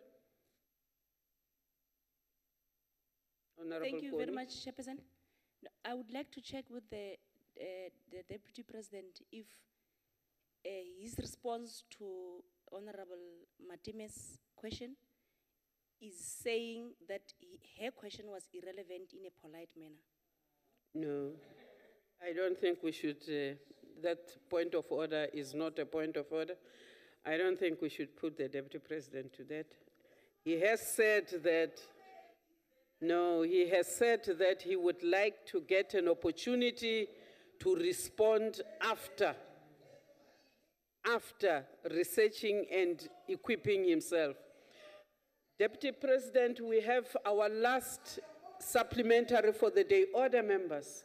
That supplementary goes to Honorable Ngwenya. Thank you, Chairperson. Deputy President, you have recently released your resolution that was made in your NASREC conference that the land that's going to be expropriated is the land that is unused, vacant land, indebted land, and state land. Do you think that this is sufficient to redress the race-based land inequality in this country? Do you also have any kind of commitment that you are making to women as a gender in this country that has faced most inequalities, that they will be given preference in the issue of land? Thank you, Chair. Deputy President. Thank you very much.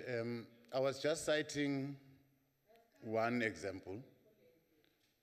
In this case, there are many categories of land that we're talking about here. We're talking about land where people were dispossessed. Land was taken from them and they've put a claim. There's a long list of claims, of which we are almost very far from finishing that list. So all those claims must be attended to. and those people must be spoken to. The reason why we're moving very slow, it's because it was costly. It was costly. We tried this instrument, that instrument, willing buyer, willing seller, but the price of land was getting exorbitant and exorbitant. Now, hence, the resolution of claims was moving at a snail pace. That's one category of land. The second category of land, it's land that is in the hands of the state. As government, we've got pockets of land everywhere, everywhere. And that needs to be quantified nationally, provincially, and right down to a municipal level. There is land audit that has been done, and it's being updated now. That land audit will help government in this process of restoration. That means there are easy things that can be done like yesterday. Land that is in the hands of the state can be easily be given to people that have indicated an interest to till the land. But there is land that has been claimed. That land, that's where we're talking about. If that is in the interest of the country, that land will be taken. Yes. But it will be a discussion. It will be a discussion with those people concerned. Now, the usage of land, there will be land that will be demarcated for settlement, for business, where will allow municipalities to have a say. Because municipalities are mainly concerned about development in their areas. If there's land for settlement, it will be zoned as such from government. Even if that land is in the private hands, if government wants that land for settlement, that land will be taken for that purpose. So no one will refuse with a pocket of land and say, no, this is mine. No, no, no. If in the interest of the country, that land must be utilized for a specific purpose, it must happen. But we want to achieve that. We want to achieve that by not just coming, dictating what should happen. We are going to discuss with everyone, even those people who are owning the land. We're going to discuss with them because we believe together as a nation, there are certain things that bind us together.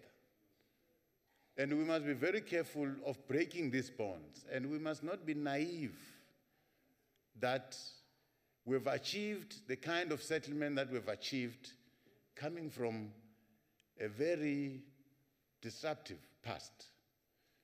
So we're mindful of the past. We don't want to go back. But there are certain things that we must address that are painful. And we must confront them with the maturity it deserves as a country. Thank you very much. Thank you very much, Deputy President. Deputy President, that was the last supplementary for the day. Thank you, Chair. Thank you.